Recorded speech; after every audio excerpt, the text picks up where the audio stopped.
La parole de Dieu dans le cœur de l'homme, elle est plus précieuse que l'or.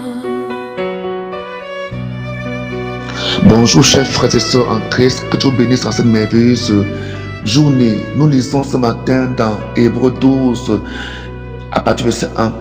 Nous donc aussi, puisque nous sommes environnés d'une si grande nuée de témoins, rejetons tout fardeau et le péché qui nous environne, qui nous enveloppe si facilement, et courons avec persévérance dans la carrière qui nous est ouverte. Ayant les regards fixés sur Jésus, le chef et le consommateur de la foi, qui, en vue de la joie qui lui était réservée, a souffert la croix, méprisé l'ignominie et s'est assis à la droite du trône de Dieu. Considérez en effet celui qui a supporté contre sa personne une telle opposition de la part des pécheurs, afin que vous ne vous lassiez point l'âme découragée.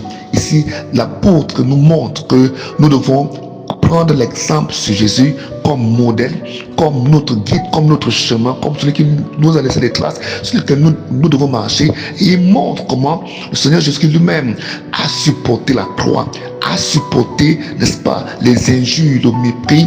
Il dit bien qu'il a supporté contre sa propre personne une telle opposition de la part des Juifs, de la part des pécheurs, afin que nous ne nous lassions point l'âme découragée.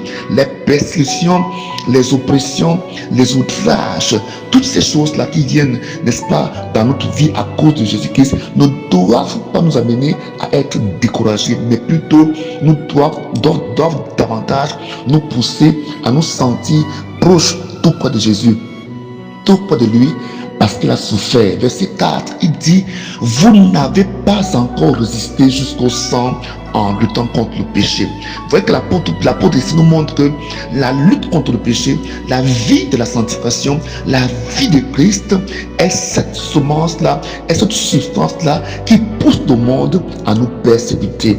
Nous devons donc comprendre de ces choses-là et porter cette vie, demeurer en portant cette vie, ne pas l'abandonner, ne pas rejeter cela.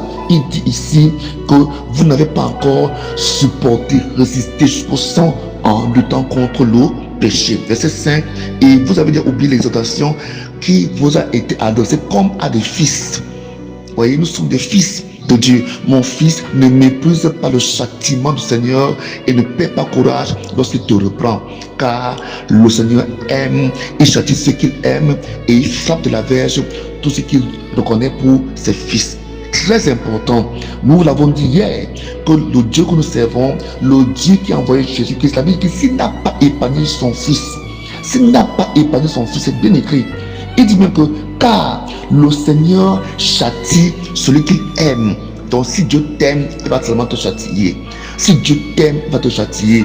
Il dit ici: mon fils, ne méprise pas le châtiment du Seigneur. C'est pourquoi les persécutions, les épreuves, les tribulations, les outrages, toutes ces choses-là viennent du Père afin d'éprouver ta foi, afin d'épurer ta foi, afin que tu puisses te dissocier de ces choses du monde et te consacrer davantage en Christ. Mais beaucoup abandonnent, beaucoup à cause des souffrances, des persécutions, ils abandonnent.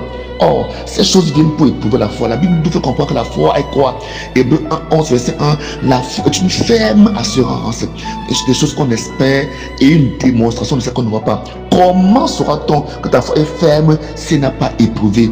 La fermeté de l'assurance là, qui est dans la foi, doit être éprouvée pour qu'on soit sûr qu'elle est vraiment ferme.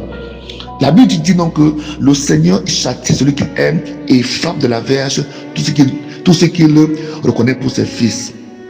Verset 7, il dit: supportez le châtiment, c'est comme à des fils que Dieu vous traite. C'est comme des fils que Dieu vous traite, car quel est de fils qu'un père ne châtie pas? Mais si vous êtes exempt du châtiment auquel tous ont part, vous êtes donc des enfants illégitimes et non des fils. C'est très profond. D'ailleurs, verset 9, puisque nos pères selon la chair nous ont châtiés et que nous les avons respectés, nous devons non pas, à bien plus forte raison, nous soumettre au Père des esprits pour avoir la vie. Nos pères nous châtiaient pour un peu de jours comme ils le trouvaient bon, mais Dieu nous châtie pour notre bien afin que nous ne afin que nous participions à sa sainteté. Voilà. Il est vrai que tout châtiment semble d'abord un sujet de tristesse et non de joie, mais il produit plus tard, pour ceux qui ont été ainsi exercés, un fruit de paix et de justice. Que le Seigneur bénisse à cette merveilleuse journée, pendant que vous supportez les épreuves, pendant que vous supportez le châtiment, pendant que vous supportez les outrages, pendant que vous supportez les injures, la médisance à cause de Christ. Que le Seigneur bénisse au nom de Jésus. Amen.